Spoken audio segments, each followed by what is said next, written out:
মহাকাশ নিয়ে যারা গবেষণা করে, পৃথিবীর মধ্যে সবচাইতে প্রসিদ্ধ যেই সংগঠন, এটার নাম হলো নাসা। মহাকাশ নিয়ে তারা গবেষণা করে। আমাদের দেশেও আছে মহাকাশ গবেষণা কেন্দ্র, যেটার নাম হলো স্পারসো। কিন্তু নাসা কত অ্যাডভান্স, নাসার চাইতে আমরা আরো বেশি অ্যাডভান্স। নাসা যেটা 100 বছর পরের হিসাব চিন্তা করতেছে, আমরা এটা 100 বছর আগে করি। কেন আপনি বলেন তো? আপনি যদি কোনো ইঞ্জিনিয়ার, দেশের সেরা ইঞ্জিনিয়ারকে বড় মেডিকেল কলেজ হসপিটালের দায়িত্ব দিয়ে বলেন, আজ থেকে মেজর অপারেশনগুলো ইঞ্জিনিয়ার সাহেব আপনি করবেন, এটা কি পসিবল? তার জন্য সম্ভব না। আমাদের দেশের মহাকাশ গবেষণা কেন্দ্রের মহাপরিচালক যিনি, তিনি একজন কৃষিবিদ। বলেন তো কৃষিবিদের কাজ কি?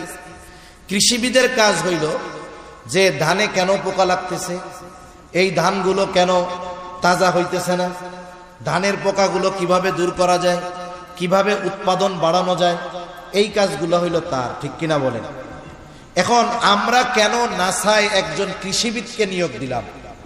মহাপরিচালক হিসাবে কেন কৃষিবিদকে দিলাম?